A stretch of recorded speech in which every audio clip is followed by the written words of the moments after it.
है profit loss का for an article the profit is 220% of cost price. मतलब एक वस्तु को बेचने पर उसके क्रय मूल्य का 220% लाभ होता है। यानी क्रय मूल्य 100 है तो उसका 220% लाभ होता है। तो क्रय मूल्य का 220% लाभ हुआ तो बिक्री कितना हो जाएगा 320 रुपये। क्रय मूल्य इतना, लाभ इतना, तो बिक्री SP बराबर कुछ होता है, लाभ बराबर कितना होता है, प्रॉफिट बराबर SP माइनस CP। तो 220% का क्या हो रहा है, लाभ हो रहा है। तो SP इतना हो, क्रय मूल्य इतना माने था।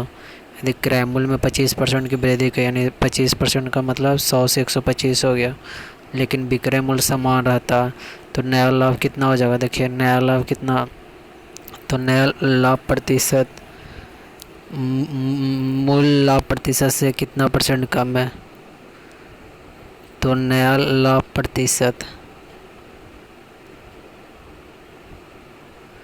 तो नया लाभ प्रतिशत कितना हो जाएगा, इतना जो लाभ प्रतिशत मूल लाभ प्रतिशत से कितना कम है।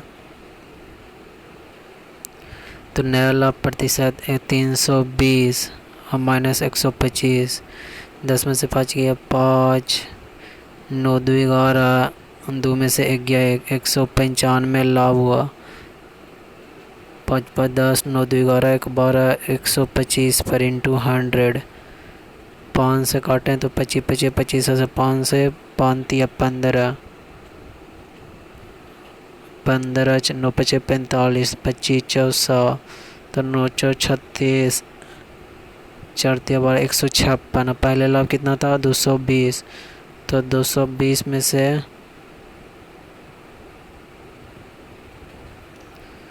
10 में से पहले जो लाभ था, पहले देखिए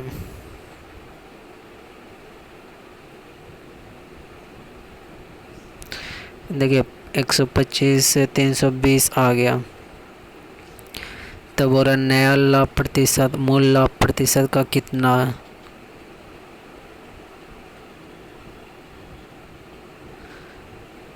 तो एक for an article the profit is 220% of cost price.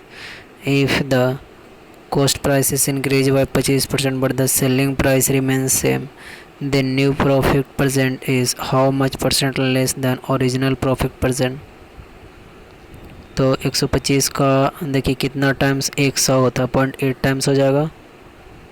125 का x टाइम्स 100 हो जाएगा, x गुना तो कितना हो जाएगा 100 हो जाएगा। तो 125 यानी 25 25 से 25 जो 0.8 टाइम्स 0.8 हुआ तो इसका 0.8 टाइम 256। तो प्रॉफिट कितना हुआ 156% का। 100 से निकाल रहे हैं, क्रय मूल्य से आसान हुआ निकालने में, ऐसे भी निकाल सकते हैं लेकिन 100 से निकालने में आसान हुआ, इसीलिए वैसे भी करिएगा ना। इतना क्रय मूल्य इतना विक्रय मूल्य हुआ तो लाभ कितना हुआ 320 में से विक्रय मूल्य में से क्रय मूल्य को घटाएं और फिर इससे निकालें, तो इसको आसान हुआ कि 156% का यहाँ लाभ हो रहा है। अब पहले कितना था 220% का लाभ, तब दोनों का रेशियो लिया तो 55 से 39 आ गया। यानी लाभ प्रतिशत कितना कम है पहले से, तो 16 का कमी किस में, तो 55% में इंटू 100 बराबर 29%। आगे जब किसी वस्तु के उसके विक्रय मूल्य के 7/8 पर बेची जाती है, जब किसी वस्तु के उसके विक्रय मूल्य के 7/8 पर बेचे तो 37% की आदमी होती है। लाभ प्रतिशत क्या होगा जब उसी वस्तु को उसके विक्रय मूल्य के 19/12 में बेची जाए। यानी मान लें कि SP 12 था तो उसका 7/8 कीमत पर बेचा जाता है SP 1 पर, तो कितना में बेचेगा 7/8 यानी 21 रुपये में। तो 37% की लाभ होती है, 37% की लॉस होती है, यानी लाभ होती है। यानी कि ये जो 21 कितना का वैल्यू होगा 37% का लाभ हो रहा है, लॉस हो रहा है, हानि हो रहा है। यानी 21 जो है 63% का वैल्यू होगा, 100% पूरा मानते हैं। तो और SP 2 बोल रहा है कि 19/12 में बेचा जाए, 19/12 में किसका विक्रय का, तो कितना होगा 12 दूनी 19 दूनी 38। तो जब उसी वस्तु को उतना के दाम पर बेचा जाए तो कितना होगा, तो 38 में। तो देखिए यहाँ पर 21 में बेचा तो 63% मतलब कि लॉस हुआ 37% का। तो यहाँ कितना 21 का 3% 63 बढ़े हों तो 38 का 3 गुना 114 यानी 100 से ज़्यादा हुआ, 14% का प्रॉफिट हुआ।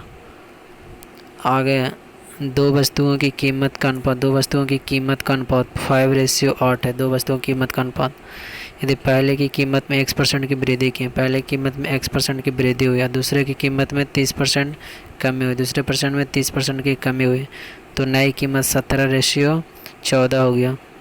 तो नई कीमत कितना हो गया?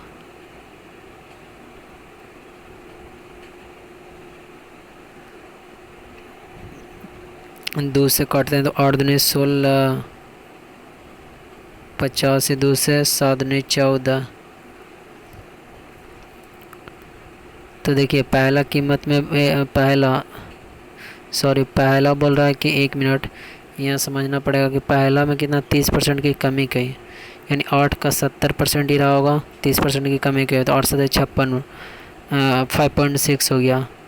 तो दूसरा में वृद्धि हुई, तो देखिए 5.6 हुआ, दिया रेशियो 14:4, तो कितना गुना है 14 का, 14 जो 56, 0.4 गुना, तो यहाँ भी 0.4 गुना 7 यानी 6.8 आया। तो 6.8 कितना का वृद्धि हुआ होगा? 1.8 का कितना में 5 × 100 6, तो कितना होगा? 36% का वृद्धि होगा। अगला, एक कमीज की लागत 20% बढ़ जाती है, कमीज की लागत बढ़ जाती है। The cost price of A shirt is increase by 20%। Trader who revise the selling price, the trader who revise the selling price of the shirt to maintain the trader revised the selling price of the shirt to maintain the same profit margin. Noted that he got 10 रुपया more profit on selling one shirt after he revised the selling price. What is the new profit? मतलब एक कमीज की लागत 20% बढ़ जाती है, तो एक व्यापारी कमीज का विक्रय मूल्य को इस प्रकार परिवर्तन करता है कि लाभ प्रतिशत समान रहे। एक कमीज की लागत 20% बढ़ जाती है, कमीज की लागत क्या 20% बढ़ जाती है, तो एक व्यापारी है ना जो the cost price of shirt is increased by 20%। A trader who revise the selling price को रिवाइज करना चाहता है of the shirt to maintain the same profit same रहने के लिए। Noted that he got ₹10% more in profit on selling one shirt after he revise the selling. Note that he got मतलब नए विक्रय मूल्य पर कमीज को बेचने से व्यापारी को 10 रुपये का अधिक लाभ होता है। तो what is the new profit? तो देखिए to maintain same profit CP/SPM percentage bill भी डॉस इन प्रोपोजन में होगा, सेम प्रोपोजन में होगा। देखिए CP में 20% का वृद्धि हुआ, तो CP ऑल्सो मतलब कि जैसे मेंटेन सेम प्रॉफिट के लिए CP/SPM प्रॉफिट परसेंट को इंक्रीज करना पड़ेगा। तो CP में 20% का वृद्धि होगा तो SP में भी 20% का वृद्धि होगा, प्रॉफिट में भी 20% का वृद्धि होगा। 20% करने का मतलब 1/+5 यानी 5 का सामान 6 में बेचें। यानी बोला कि ये जब उसको सेलिंग प्राइस को जब कम करता है ना तो एक 10 रुपये का प्रॉफिट होता है, यानी दोनों का अंतर 10 रुपया। तो बोल रहा है कि न्यू प्रॉफिट कितना होगा, तो 6 का वैल्यू कितना हो जाएगा? 60 रुपये का न्यू प्रॉफिट हो जाएगा। 34 नंबर,